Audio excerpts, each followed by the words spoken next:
Oh, let me first introduce our fabulous guest. Today, we have Jordan on the line.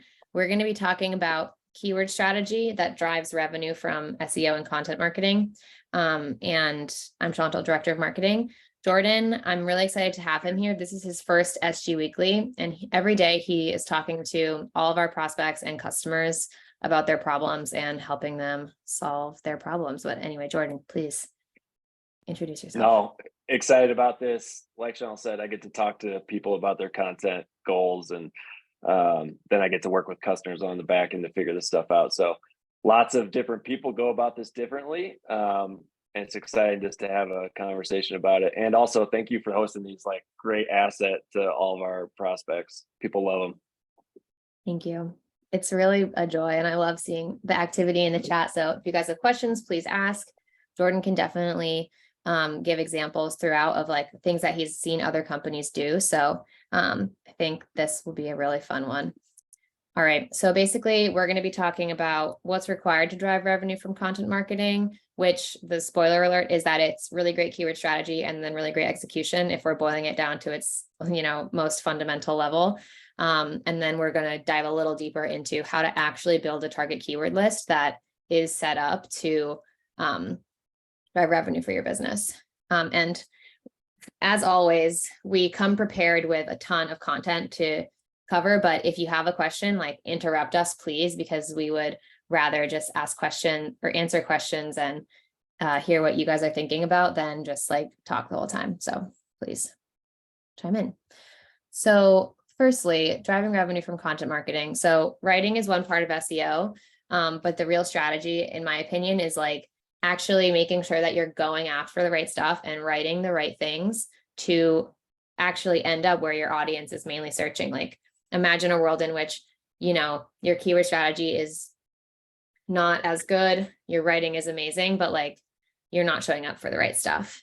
That's not going to have a very big impact on your business where it matters most, which is like actually booking opportunities for sales and driving revenue. So the first part is targeting the right terms. We're going to talk about that for the rest of the time today. And then the elbow grease execution, the actual writing of the content, we're going to talk about that next week, in next week's SG Weekly. So I'll share a link after this to join that if you want. Were you going to say something, Jordan? Sorry. No, I can.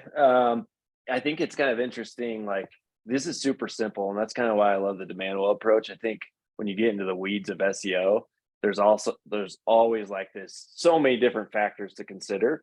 And I think that, analysis paralysis always sets in. So it's like, I love how simple this is. It's like, pick good keywords, write content about it. Like, it's pretty simple that way. And then the other thing I was thinking is, like, most people I talk to, they kind of have an idea for a piece of content, whether it's based on what their sales team is saying or just an idea that a marketing team has. Add a keyword, hope it ranks. We're kind of talking about this with more of an SEO lens. Started with data. How should we write this? What should it look like?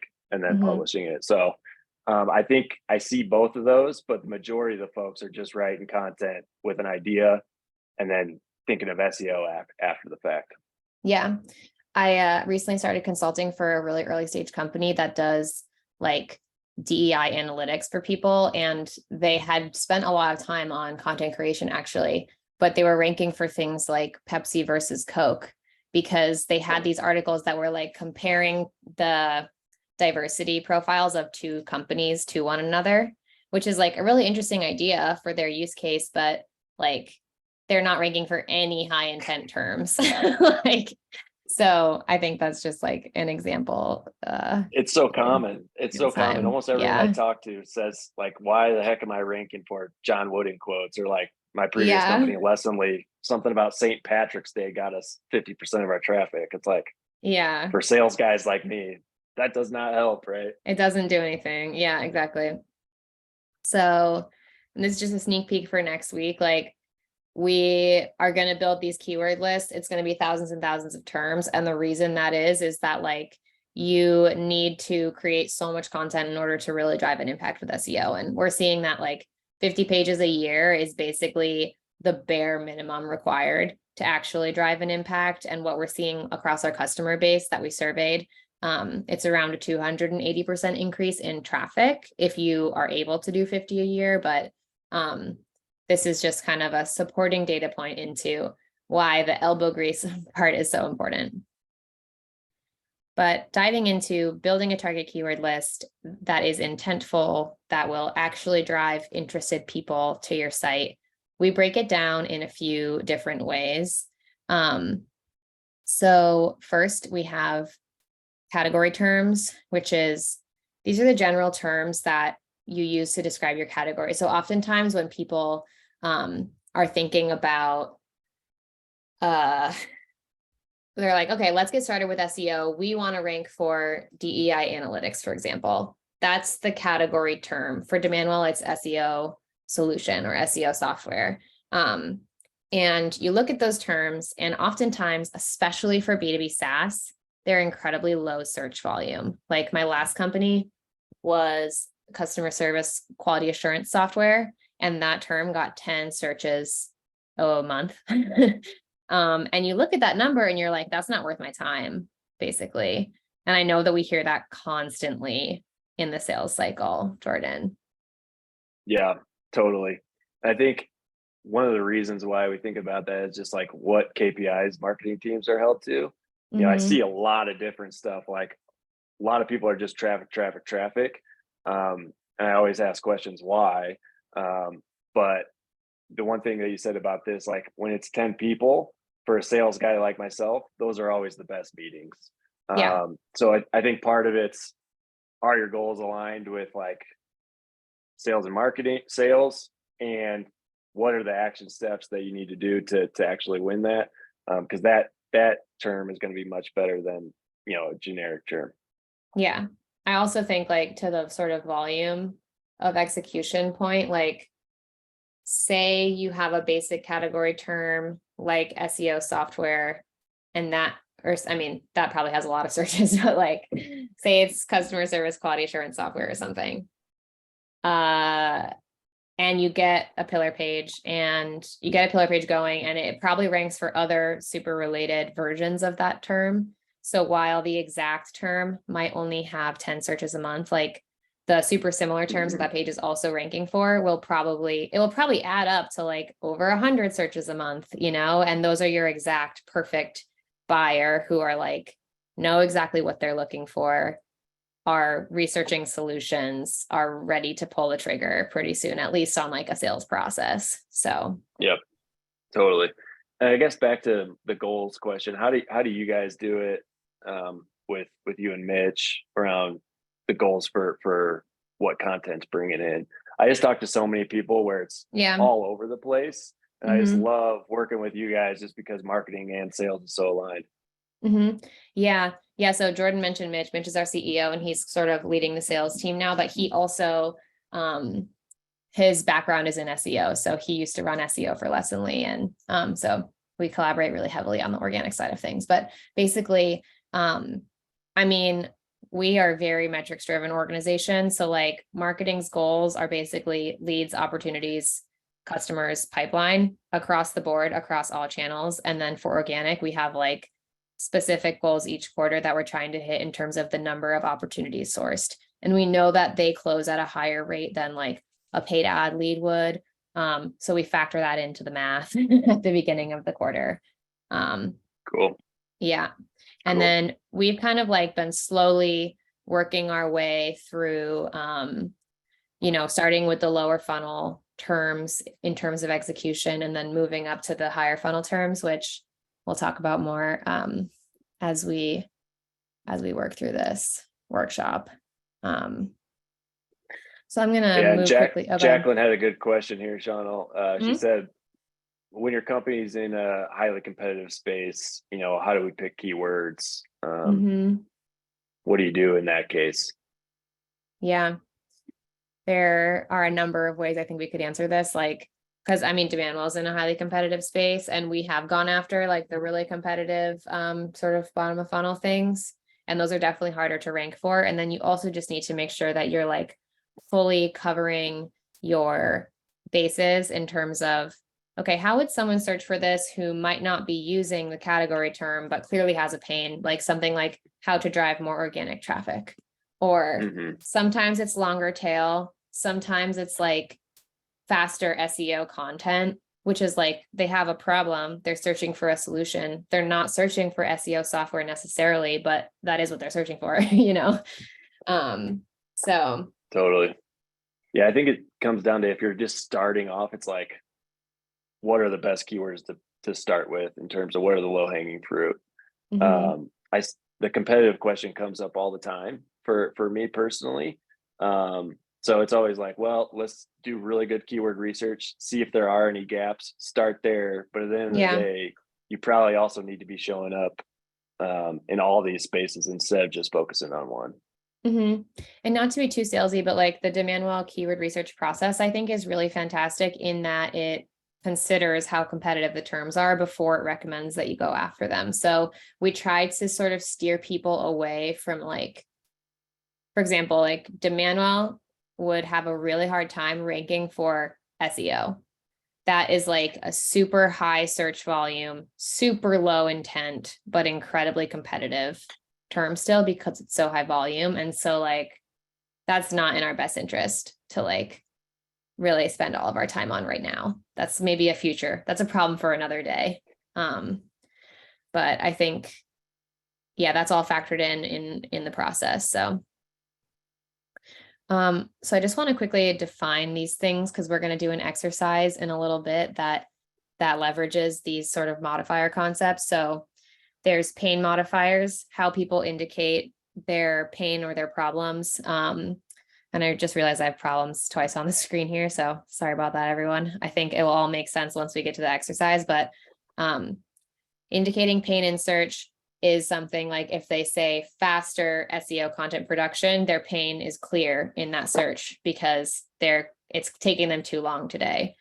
An audience modifier is something that people will insert to show that they're in your target audience. So like if a CRM company is built for law firms or something, they're going to want to have a lot of law firm lawyer type of language in the terms that they go after. And then problem modifiers, I think they actually do indicate funnel stage in many ways. So if someone is searching for software, they know that their problem can be solved with software. If they're looking for a template, that's them telling you their funnel stage, basically. They need help with something related to what you do, but they're not quite ready for software. But you can still show up there. You can give them a really valuable asset and you can give them a great experience and they'll know that you're their go-to company for any of their like relevant needs. And then, yeah, considering the competition, one of our questions in our keyword research process is like, how are you different than your competitors? Like, what do people mistake you for, but you don't do? And I think that can be really helpful to increase the level of specificity in your initial keyword lists so that you're differentiated from the rest of the people in the market. Anything you want to add, Jordan? Yeah, I was just going to say, like, the way we kind of think about this is super simple and it makes sense and people love going through this process, but it's really just trying to cover all the potential ways your audience is searching, which I think is hugely valuable. Like, you know, before this call, I was just thinking about what do I search? And I search for things so strange. Like I looked up my search history and I was like, fence post, how to dig, concrete, question mark. I was like, what am I doing? But it came back with a great result. So I think when I sit with customers on these meetings where we're going through this process that we're going to talk about here in a sec, we uncover stuff that they were like, oh, wow, I had no idea people actually search that way. And to Heather's point, knowing all those, and you can kind of say, hey, this is a gap that we could hit right away. Maybe that's a quick win for us. Yeah, totally. I think of a keyword universe as like, I'm like beautiful minding, like it's a matrix of all things. It's a matrix of like the level of intent of like the types of pain that people have. Like if you have like 5 things in each of these categories, they should all combine together and make this like massive list of combinations, basically. So All right, let's see. What do we have next here? Okay, yeah. So this is just, I thought it was worth a slide because this is like such a challenge that people have. I think especially when there's pressure from executives around the relationship between intent and search volume in SEO and keyword strategy. So basically, your highest intent terms will often have the lowest search volume. Your highest search volume terms will often have the lowest intent and also be more competitive. So there's sometimes pressure from execs to like, why would you spend time on this thing if it's such low search volume? But I think search volume is super misunderstood and like should kind of just like suspend, like remove that from your consideration for a while and just make sure that in the scope of a keyword strategy and like a chunk of keywords that you're trying to go after, you should have a range. You can go after some that are higher search volume and lower intent because you do want to show up for those. You should go after some that are low search volume but super high intent as well. So that needs to be a spectrum and you need to have all of them. It's also like, where do you start, right? And Mm-hmm. I'm kind of interested from the participants. It's like, what KPIs are they being held to? Because Mm-hmm. usually it's just all over the board for folks that I'm talking to. And kind of where I dive in and discovery is like, where are you at in your, health and maturity of your website? If you're just starting, like, of course, like, let's definitely start with intent. Let's Mm-hmm. definitely start at that lower of the funnel, but there's also a case to be made about filling out that full funnel as you go Mm-hmm. along. Yeah. Yeah. Jackie has a really good question. How do you uncover what people are looking up and determine their intent? I think the exercise will give some answers there. So I'm going to hold that one for a moment. And then Elise is held to conversions. Very good. That's what we believe. We believe marketing teams should really be held to conversions, ops revenue. How long does it take to rank for a high intent term? Do you know what it's definitely different for every single industry. Like I think the main thing is competitiveness of industry and how mature your site is. And there's so many factors, but do you have a sense of our customer base? Yeah, I It's such a don't. It's range. such a range, and I Yeah. talked to Imran this morning. So hey, man, Oh, yeah, I what's think up? it takes time. Depends on the keyword. Depends on many different factors, and I think anyone that's Hmm. like gives you guarantees in SEO is probably big red flag. Yeah. I mean, we've seen customers have things shoot to page one or like the top of the page one in like 2 weeks, but then like at demand, while we have keywords that we've been slogging on and are not there yet. So, for like a year. So it really depends.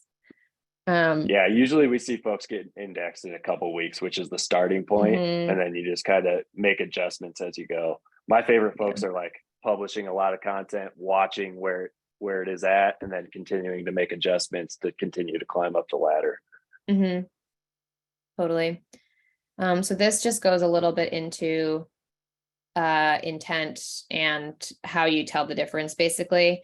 And this is included in the exercise as well, but essentially super high intent searches will indicate that they're like in a decision making sort of realm, or they know their solution type that they're searching for. So they might use software, tool, app, solution, system along with your category term, or they might say like demand while pricing, demand while reviews, best SEO software, things like that, that just really indicate that they're in market and they know what they're looking for and they're trying to buy right now. The things that are less intentful but higher search volume are things like sample, plan, guide, template, checklist, calendar, how to, blah, blah, blah. Like that's clearly people are trying to solve a problem with what they're searching for, but they're not quite looking for a known solution. We do have a question. Let's see. Do you have any recommendations for how to increase website authority without buying backlinks? Great question. There are definitely a number of ways to do this, and we would really caution against buying backlinks. That's usually, or that can actually have negative consequences. But authority is determined by a combination of factors. And we really believe that in B2B SaaS specifically, the biggest problem is that people don't have enough content on their sites. And if you build an encyclopedia of knowledge, that is sort of like covers all of the bases of your category, related terms, like full funnel, that's like where you should start essentially. Yeah. And a part of, how we advise and solution sell to people is just looking at their site size. So like on a super high level, I go into a call with a prospect and I look up their site size just to kind of know where they're at.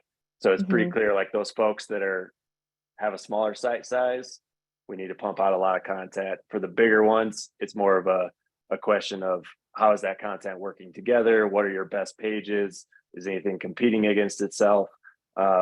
But for the majority of SaaS folks, it's like, hey, let's start casting a wider net and funneling people back to the core of whatever your company does. Mm-hmm. Jordan, what are you seeing when you say small site? Like, what does that mean? Yeah, small site is like number of index pages. I'd have to look up what our consultants say, like the differentiators are, but most of the people I see have like 200 index pages, 300 index pages. That's typically pretty small. If you look at like companies that are crushing it on SEO, thousands and thousands of pages.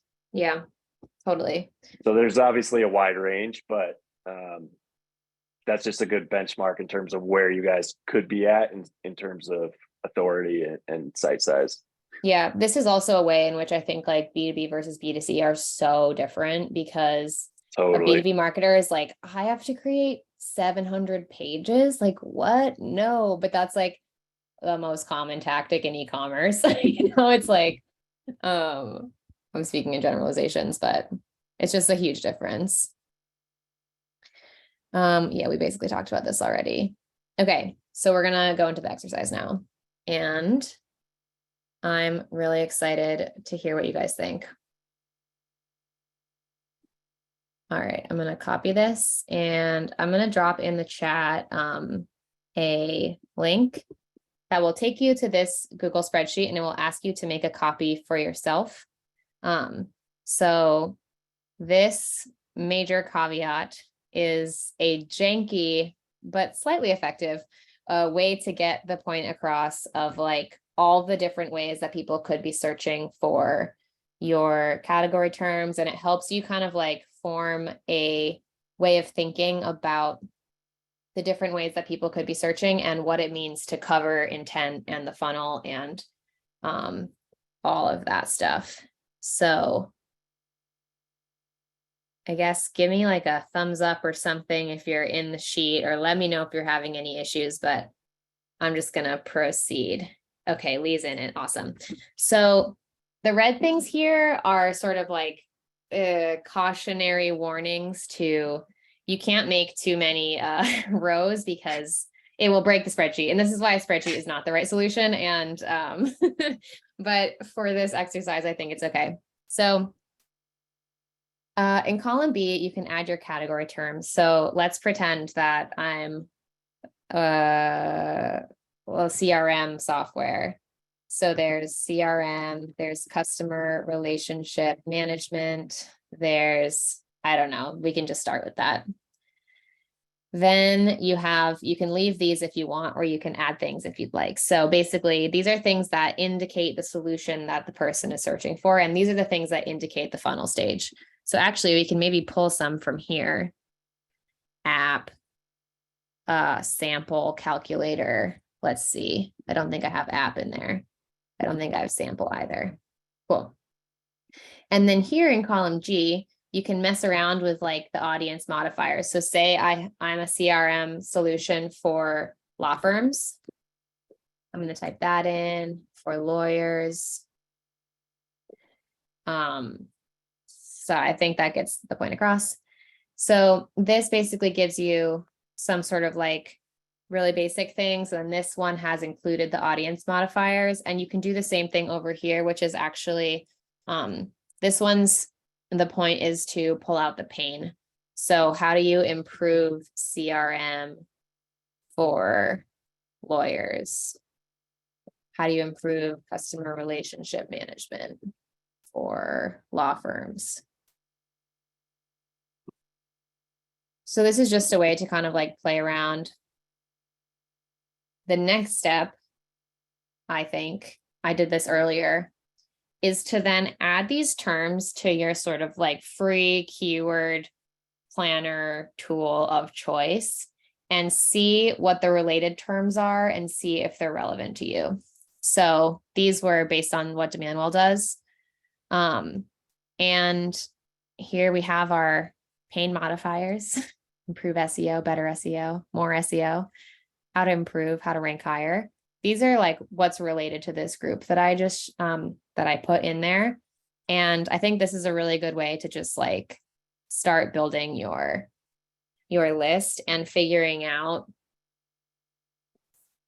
it sort of bridges the gap and marries this exercise is fully like created by you, and then putting it into something like this gives a little more relevance and matches it with what people are actually searching. What other free tools? I was playing around with SEMrush earlier also today, and it wasn't working quite as well, but let's give it a try here and see, like if we try,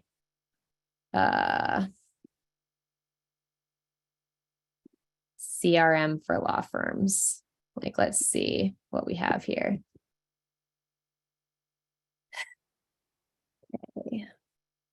The one thing I'll say as she's pulling this up Mhm. is, a lot of these combinations, we're basically just putting all these modifiers together and all the different combinations. Some of them aren't going to be keywords, but that's Mhm. okay, just because we want to figure out what all the potential ways people are searching. And this is Yeah. kind of that exercise to figure that out. So Yeah. even though it's pulling together like ways people may not be searching, it's a great way to piece it all together in all the different ways you could serve someone. Mm-hmm. Let me reshare this link for everyone. So this, I think, Lee, answers your question. Or Lee, what do you mean when you say drop a link to the first tool?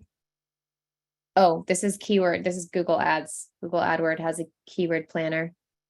Yes. Yeah. So if you go into AdWords, which I think you can sign up for without a credit card, you can go to tools and settings and then come to keyword planner. You used to be able to use it without logging in. Like when I was first starting my career, I was using this a lot when I was writing blog posts. But yeah. What else? Let me just play around a little more. I think you guys get the point, but yeah, you can start to see legal practice CRM for large law firms. I obviously didn't have that in the list, but this is incredibly relevant if this is what we do. And we especially serve like larger firms or something. CRM software for lawyers, like, I don't think that's actually in this list that I put in there, but this is how the market is searching. So really helpful. I think Shauna won't say this, but I think that the next step after this is you guys are going to get a giant list of keywords. Mm-hmm. And it's like, okay, now what? And it's like, what are the best keywords here? Insert demand. Well, we have a prioritization formula and all that. And that's kind of why we approach it the way we do. But again, a great starting point to not just influence like SEO, but like understanding all the different ways people are searching. I think that has multiple different benefits for marketing. Mm-hmm. Mm-hmm. I'm curious from people in the audience who were able to try this, like anything coming up that's interesting for you, that's worth sharing with the group, or any challenges that you're having?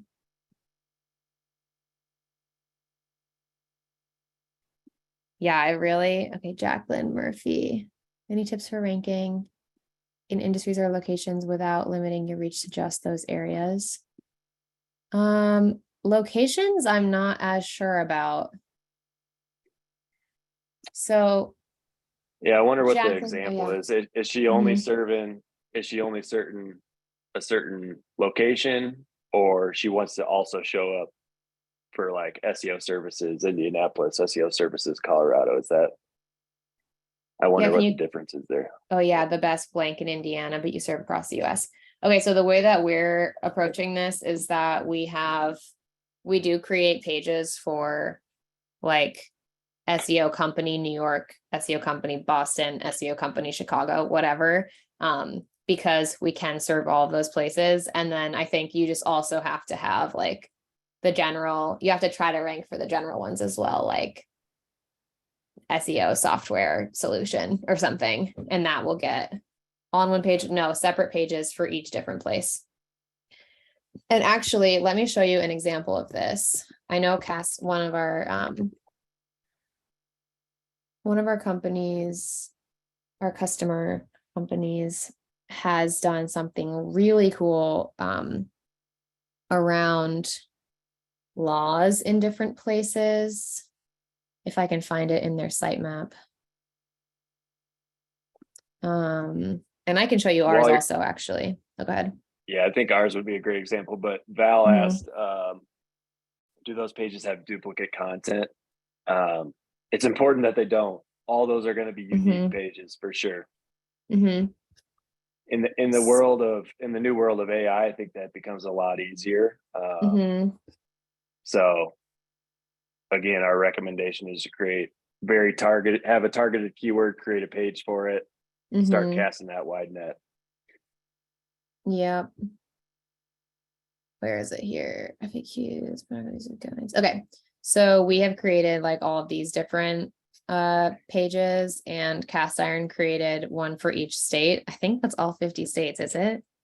I wouldn't put it past them. Yeah, so you want to go for those, and then they also obviously have like just general selling food from home, selling food online, like anyone can get there. But then honestly, probably these ones are going to be a little easier to rank for because they're more specific. So it's less search volume. So I think it's a good approach. And kind of back to Jacqueline's question about all on one page. I think that's a common thing I hear from customers is like, well, we want to optimize our website, but we don't want to clutter it up. Like, you know, the look and feel is so important to marketers. We do that by having a lot of these pages just live on the sitemap, and kind of the only way you find them is through organic search. But it allows you to keep everything super clean, cast this wide net, and then funnel people back to the core of what you do. So in this case, like someone's probably not going to go to castiron.com and be browsing around and find Virginia cottage food laws unless they go specifically to the sitemap. Yeah. Or the only way you find it is if you do, let's see if this will work. I haven't tried it yet. So I was going to say, this is risky. We're living on the edge. Yep, here they are. So this is how you would find it only, and you wouldn't find it if you were just like on their website. Like there's no way to get there from the main navigation, for example. Like it's not in resources. So yeah, you can kind of see what that's like. Okay. What have you found are the best audience modifiers for B2B companies?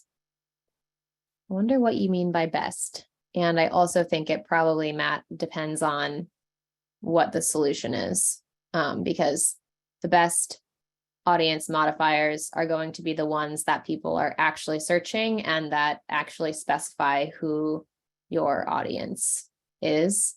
An example for Demandwell, like one thing that we learned is that for us, we serve primarily B2B SaaS companies, and just having SaaS in the keyword, we realized like that's enough. Like B2B SaaS might make it too narrow. We still go after the B2B SaaS terms, of course, but there was a time when we were like, okay, we really need to build out the like SaaS audience modifier stuff, plus our category term, obviously. But I think it really depends on the audience. Do you have any thoughts on this, Jordan? No, not really. I think you covered it. Yeah, it just depends. And the other thing is like, what's your business focusing on? You know, maybe right now your campaign's all around CRMs for lawyers, but you also serve accountants, something like that. Well, let's just focus on lawyers right now because we know that's working. Let's build out that campaign first. Yeah. Or if you serve multiple, what we haven't even talked about yet is like, the category terms. This could include specific features that you have. So like, say you have a customer analytics feature that's part of your CRM software for lawyers, you might also want to include this in all of your research. And if you serve multiple audiences, you might want to do a separate exercise, especially if they use different tools of yours. So like, for example, my first company that I worked for, or we can use Zendesk as an example. I think they have customer support software. They have a CRM for sales. They have, I guess we can just talk about those things. So they're not going to try to rank for CRM for customer support. Maybe they would. Thinking of examples on the fly is really not a good move. I need to not do this in the future, but my point is you might want to have like sort of a separate exercise where you think about, okay, what do we need to go after for like CRM for sales teams versus customer support software for customer support teams? And where's the overlap? Like if Zendesk serves primarily small businesses, maybe they do want to rank for like CRM for small businesses, customer support for small businesses. You kind of get where I'm going with this, I think. I think Meredith had a good question just around how many times you should use a keyword on a web page. My quick answer is we're really big into using related keywords and all those contextually related keywords as opposed to just repeating the same one over and over. So like high level best practices are Google really likes longer forms of copy. We say 1,500 words and around a 1 to 3% keyword density, which if you're thinking about this and managing that yourself, it gets hard to plan that out, right? But it's not just repeating that keyword, it's also talking about those contextually related keywords within it. And I think that kind of solves the, not sounding like a robot to your question, Meredith. Yeah, I agree. And I think it's funny because like in the span of my career, this has changed. So like when I was first learning about SEO, I was a content marketing associate in my first role out of college. And my manager was like, okay, if you want this blog post to rank, blog post also, not pillar page, you need to think about the term you want it to rank for, make sure it's in the title, the URL, the meta, and then just use it throughout the blog post. Just like say it as much as you can. And that's definitely no longer sort of the conventional wisdom. It's much more about, you still do the first part. You still want to have the target term in the title, in the URL, in the meta description, and you will naturally use it throughout. But then the keyword inserting that you want to be really intentional about is actually the related terms. So if you want to use a free version of this, this is not perfect, but like if you had only put one in here, then these things that come up are other ways that people are searching for similar things. And you could, if you didn't want to invest in a software, you could sort of use this as the basis for thinking about what the related terms are. And creating that outline and piecing it all together. And, what we see people doing that manually, that's pretty time consuming. Yeah, it's a disaster. One of the things that I kind of wanted just to clarify is like, we're talking about pillar pages, and I don't know if, most people I talk to have a high level understanding, but when we think about it, we're taking a very keyword driven approach.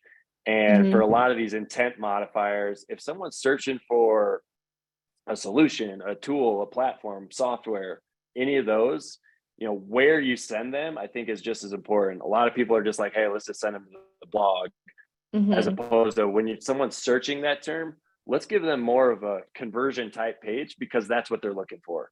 It happens that you need the copy to get that to rank organically, but for like searchers experience, I think you really have to look at the keyword.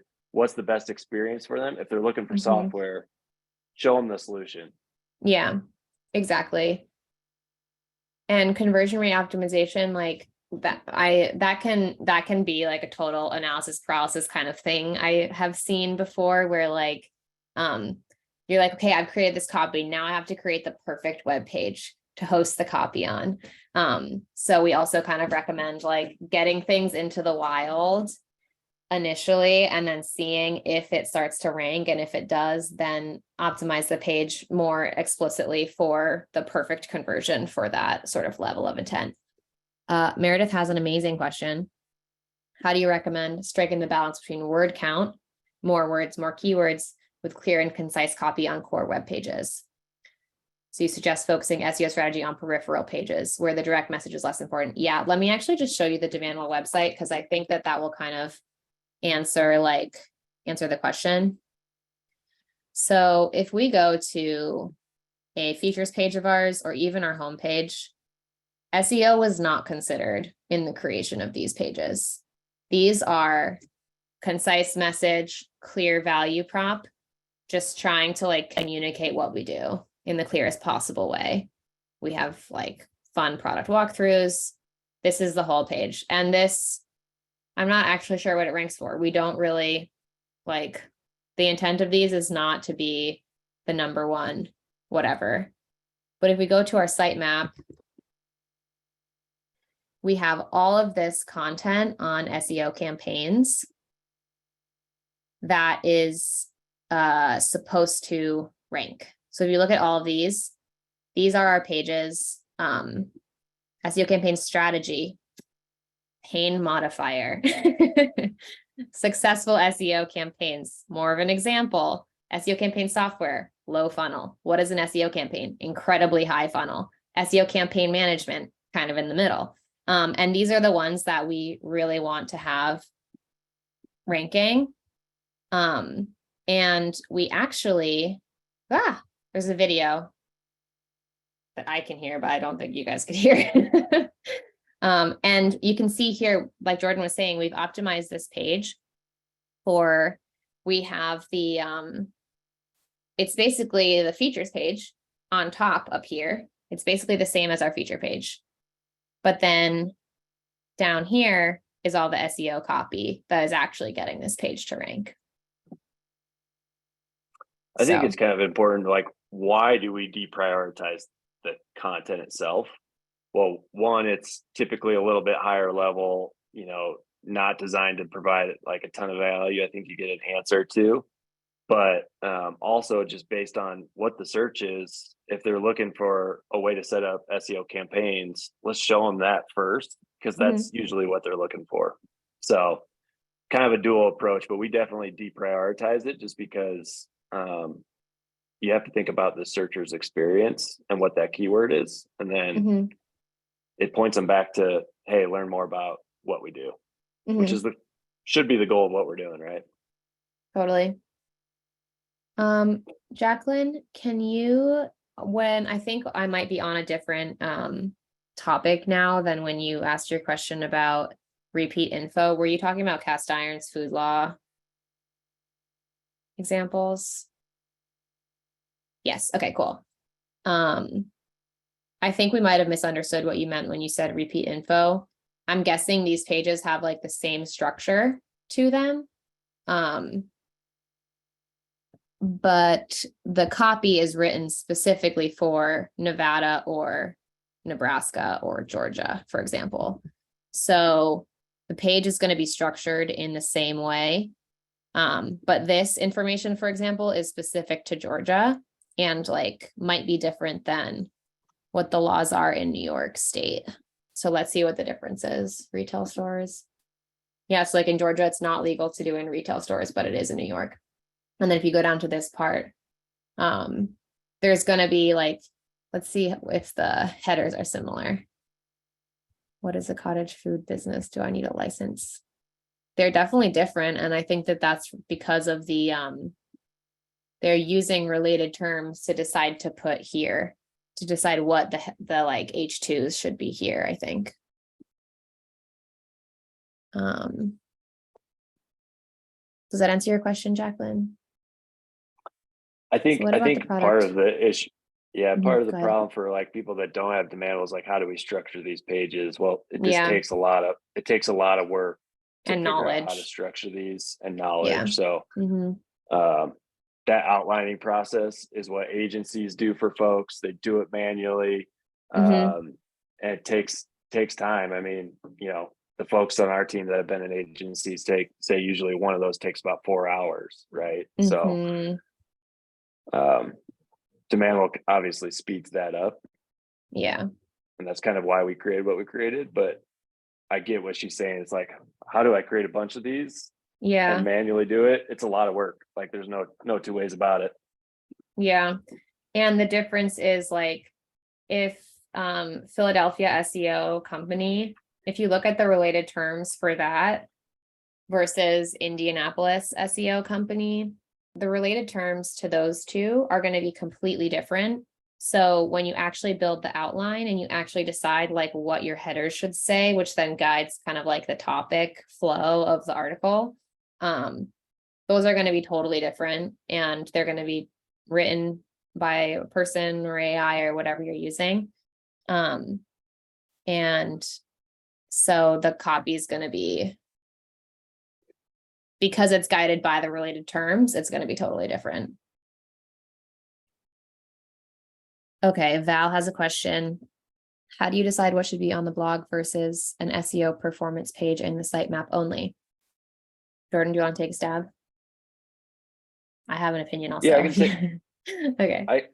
I think we go really heavy on these pillar type pages. Mm-hmm. Some people take a little less, less of that approach, but for Mm-hmm. me, it's like based on the keyword. Yep. Is the keyword more of a conversion page? Then let's do that. Let's create a pillar page. The other thing I'll say is, once sites get bigger, what I'm kind of learning is like they've got a lot of pieces of content that are kind of competing for the same space. Mm-hmm. How are those pieces of content working together? You need to have like a primary page and supporting pages with those linking back to it. So there's a lot of strategy that goes into it. Mm-hmm. But the high level answer is I would say like you have to have a primary page, you have to have supporting pages. What's the keyword? What's the intent of the keyword? Yeah.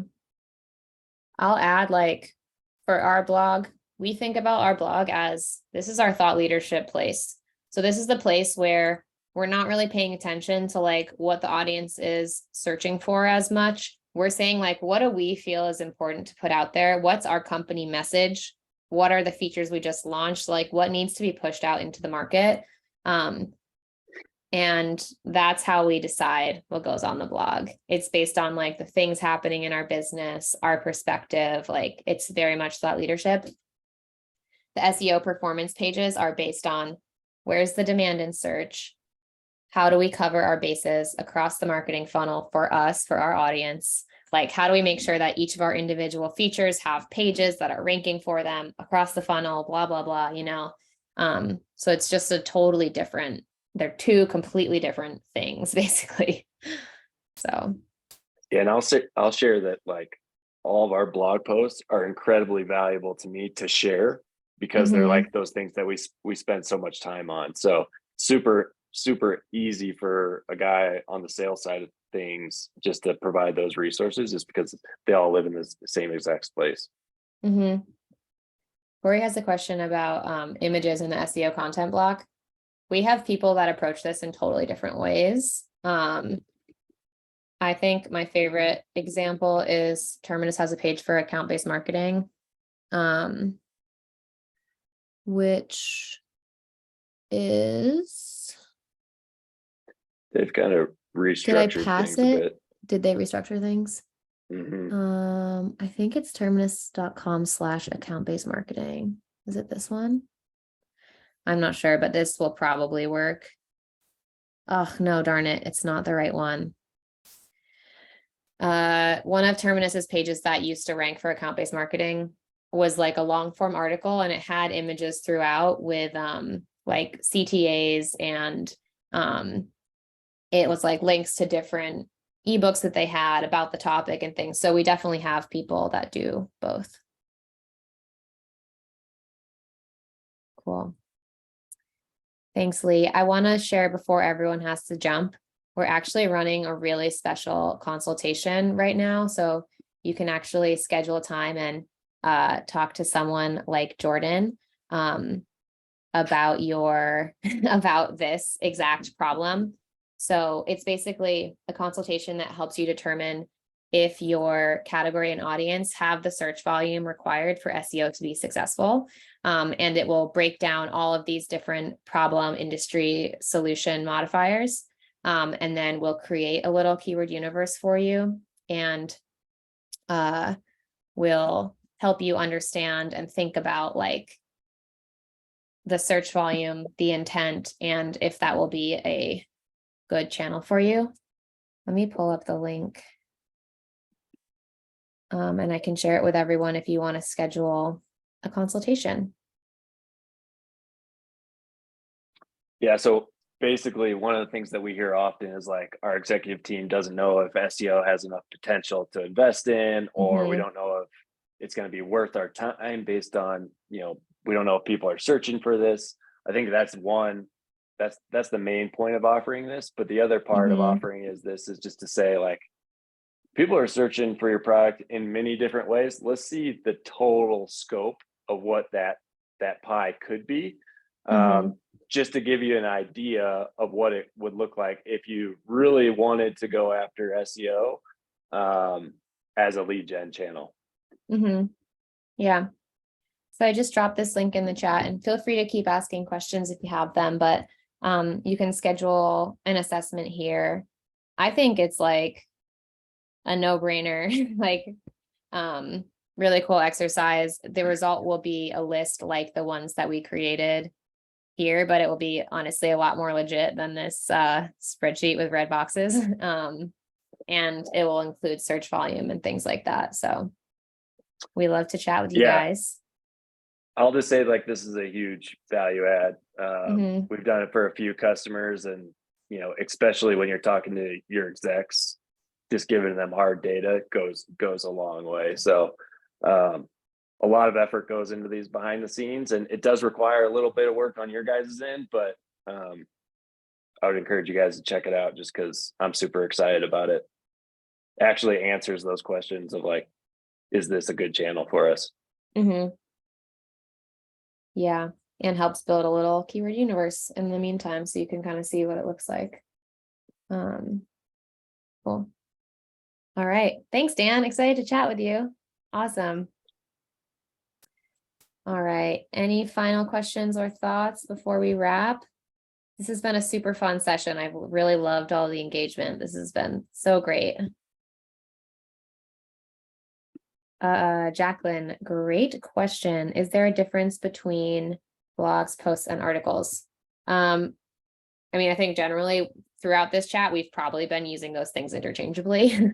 So to be really concrete about like what we mean. Oh yeah, based on our sitemap. Okay, specifically, that's a great question. So FAQs, this is the specific kind of SEO page that we've created, and I'm about to get video, which is long tail. This is an actual question that we've seen that people ask, and we've created this content to show up for that term. So that's a specific type of SEO page. Our posts, these are technically blog posts, but they don't show up. So like in WordPress, if you see on the sidebar, it says like pages versus posts. They're technically posts, but they're supporting posts that their whole job is to just link to our pillar pages, and they don't show up in our actual blog nav. This is the only place that they're linked. And then articles, these are our pillar pages. I think that answers the question. And then blog, this is our thought leadership. So yeah, thought leadership blog stuff that's actually on the blog. So yeah. It seems like everyone does this a little bit differently, but I think having a game plan to make it easy for Google to find all this stuff is really the main goal. People call them a million different things, but totally just having a game plan is the biggest thing. Yeah, and being intentional and thinking about like, where do we want this on our site and what's the point of it all? Totally. So, cool. All right, everyone. Thank you so much. This has been a really fun one. We hope to see you next week, and we'll send out the recording after this. Thanks everybody. Guys. See you later. All right, take care. Bye.